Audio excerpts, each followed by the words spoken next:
नमस्कार दोस्तों, मैं विनय दुबे मुंबई से। इंसान अगर सच में कुछ करना चाहता है, कोई बदलाव लाना चाहता है, तो पूरी दुनिया, पूरी प्रकृति, ईश्वर, अल्लाह सब साथ हो जाते हैं और उस इंसान की मदद करते हैं।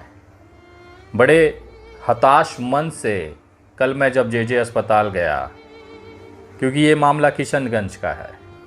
जी हाँ, उसी किशनगंज में जहाँ पर कुछ लोगों को विनय दुबे का मदद करना बुरा लगता है।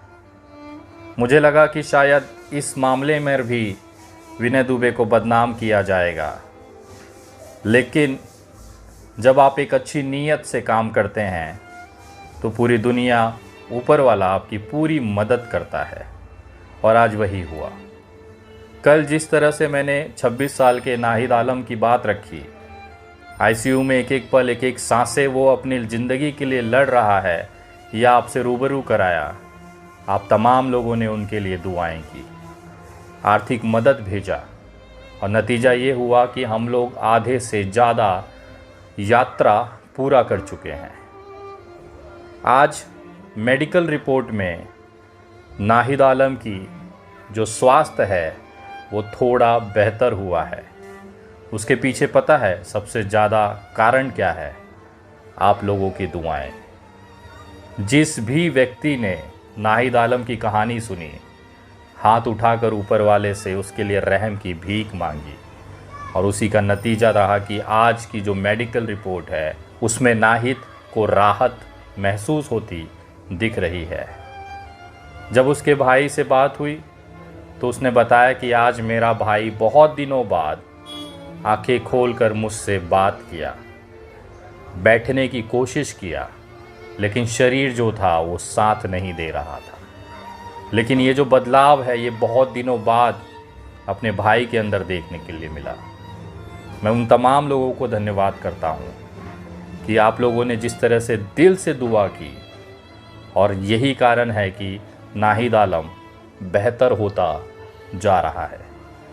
आप तमाम लोगों से निवेदन करूँगा कि जब भी आप पूजा करें, प्रार्थना करें, नमाज करें, तो इस नाहिद आलम भाई के लिए ज़रूर से एक थोड़ी सी दुआ ऊपर वाले से करें, क्योंकि हम हिंदुओं का सबसे बड़ा त्यौहार दिवाली आ रहा है, और मैं नहीं चाहता, या कोई भी इंसानियत को मानने वाला नहीं चाहेगा कि इस जगमग वाली दिवाली पर किसी के घर में अंधेरा हो जाए।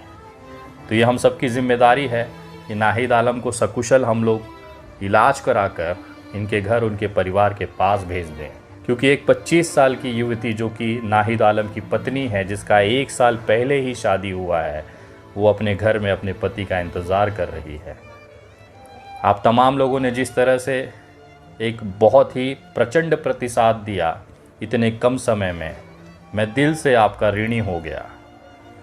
एक अपडेट आपको देना चाहता हूँ कि अभी तक नाहिद आलम के इलाज के लिए इनके भाई के SBI वाले अकाउंट में, जो आपके स्क्रीन पर दिख रहा है, इस अकाउंट में 1,68,000 रुपये अभी तक जमा हुए हैं।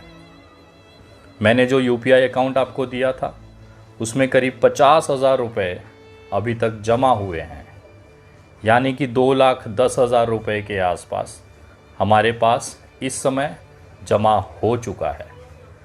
3,80,000 जैसा पहाड़ सा दिखने वाला आंकड़ा इस परिवार के लिए असंभव सी एक राशि को संभव कर दिखाया है आप लोगों ने। लेकिन अभी भी हमारी लड़ाई जारी है। अभी भी करीबन हमें 1,60,000 रुपये के आसपास कम पड़ रहे हैं। इस इंसान के दिल में वो मशीन बिठाना ज़रूरी है ताकि ये अपनी आगे की ज़िंदगी आपके जैसे और मेरे जैसे सामान्य तरीके से जी सके। क्योंकि ये इंसान केवल एक युवा नहीं है, किसी का बुज़ुर्ग का एक सहारा, एक बेटा है, एक पत्नी का शौहर है। आप तमाम लोगों से निवेदन है कि इस नाहिद आलम भाई के लिए जितना हो सकता है उतनी आर्थिक मदद आप भेजें, क्योंकि आपकी भेजी हुई एक छोटी सी राशि इसको एक नई ज़िंदगी, एक नए सांस दे जाएगी। आप अगर आर्थिक मदद भेजना चाहते हैं तो सबसे पहली वरीयता आप नाहिद आलम के भाई का जो SBI का अकाउंट है उसको दीजिए, क्योंकि वो पैसा सीधा मरीज के भाई के अकाउंट में जाएगा।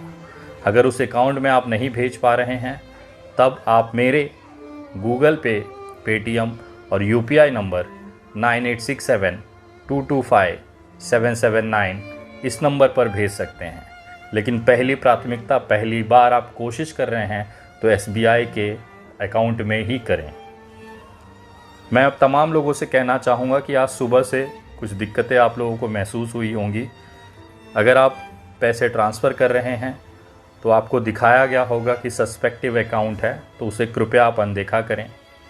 फ़ोन पे इस अकाउंट पे नहीं चल रहा है तो आपको पेमेंट फेल्ड दिखा रहा होगा, तो आप स्कैन कोड करके, जो स्कैन कोड आपके स्क्रीन पे दिख रहा है, इसको आप स्कैन करके यूपीआई से ट्रांसफ़र कर सकते हैं। कल मंगलवार दिनांक 18 अक्टूबर सुबह 11:30 बजे तक का हमारे पास समय है। उस समय से पहले तक हमें पूरा 3,80,000 रुपया अस्पताल में जमा कराना है, ताकि वो मशीन अस्पताल मंगा सके और इस भाई का ऑपरेशन समय पर किया जा सके। एक एक पल इस भाई के लिए बहुत जिम्मेदार है, बहुत अहम है। मैं पूछना चाहता हूँ किशनगंज के उन लोगों से जो विनय दुबे को बदनाम किए जा रहे थे, क्या आप इस भाई की मदद नहीं करेंगे? ये आप ही के किशनगंज का एक युवा है, ये आप ही के आस पड़ोस का एक भाई है। जितनी मेहनत आप विनय दुबे को बदनाम करने के लिए कर रहे हैं, उसका अगर 10% भी मेहनत आप इस भाई को मदद करने के लिए कर दें तो शायद ये भाई अपनी ज़िंदगी वापस पा सकता है। हम आपस में लड़ते रहेंगे, लेकिन इस समय हम सबको एकजुट होकर नाहिद आलम की ज़िंदगी बचाना चाहिए। तो मैं उन तमाम मेरे किशनगंज के मेरे नफ़रत करने वाले भाइयों से भी हाथ जोड़कर निवेदन करूंगा कि आपसी दुश्मनी, वैचारिक मतभेद को बगल रखते हुए आप लोग भी आगे आएं और इस भाई को मदद करें, क्योंकि कहीं न कहीं अगर इसकी सांसें रुक जाएंगी तो किशनगंज अपना एक बेटा खो देगा। आप शायद इसमें गंभीर नहीं हो सकते, लेकिन मैं विनय दुबे किशनगंज के किसी भी बेटे को अब खोने नहीं दूंगा, चाहे आप मेरी कितनी भी बदनामी कर लें। मैं अपनी वो हर मुमकिन कोशिश करूंगा जिसमें इस भाई को बचाया जा सके। मैं अपने उन तमाम मज़दूर भाइयों से जो मुंबई में रहते हैं, जो छत्तीसगढ़, झारखंड, बिहार, पश्चिम बंगाल, उत्तर प्रदेश के हैं, आज उनसे मैंने संपर्क किया, क्योंकि यही मेरी असली ताकत है। जो गरीब तबका है मुंबई का, मैं कभी उनके लिए हमेशा से लड़ता आया हूँ। आज मैंने उनसे निवेदन किया। 300 लोगों का एक समूह जो कि बिल्डिंग में दिहाड़ी मजदूरी करता है, उन्होंने सामने से बोला कि विनय जी, आपको बोलने की ज़रूरत नहीं थी। 350 से 400 रुपया हम दिन की दिहाड़ी मजदूरी से कमाते हैं और हर इंसान 100 रुपया इस भाई के इलाज के लिए देने के लिए तैयार है। कल 11:30 बजे तक आपको मिलकर, मरीज के भाई को मिलकर, ये पैसा नगद में हम सपुर्द करेंगे, ताकि नाहिद आलम की ज़िंदगी बचाई जा सके। एक दिहाड़ी मजदूर जो 300 से 400 रुपया दिन का कमाता है, वो इतनी बड़ी सोच रखता है, क्योंकि उसको पता है कि एक गरीब की जो ज़िंदगी है वो कितनी कीमती है। शायद आप और मेरे जैसे 25,000 50,000 के मोबाइल फ़ोन यूज़ करने वाले लोग उस गंभीरता को नहीं समझ सकते। मैं आप तमाम लोगों से कहना चाहता हूँ कि एक दिहाड़ी मजदूर के दिल में अगर किसी इंसान के लिए इतना रहम है, तो हम सबको इंसानियत के लिए इस परिवार को बचाने की कोशिश करनी चाहिए। मैं अपनी तरफ से पूरी कोशिश कर रहा हूँ। अगर आप लोग भी सहयोग करना चाहें तो आपका स्वागत है। एक इंसान की ज़िंदगी दांव पर है। हम अपने दिनचर्या में से एक छोटी सी धनराशि नाहिद आलम की सांसों के लिए दे सकते हैं। इससे बड़ा इंसानियत का कार्य हो ही नहीं सकता। कोशिश करें, आगे आएं, ये वीडियो को ज़्यादा से ज़्यादा लोगों तक पहुंचाएं। निवेदन है, आप कम से कम 10 से लेकर 100 लोगों तक ये वीडियो पहुंचाएं, ताकि एक बड़ा जन समुदाय इस परिवार के मदद के लिए आगे आ सकता है। विनय दुबे अपना काम कर रहा है, आप तमाम लोगों से सहयोग की अपेक्षा है। जय हिंद, जय महाराष्ट्र।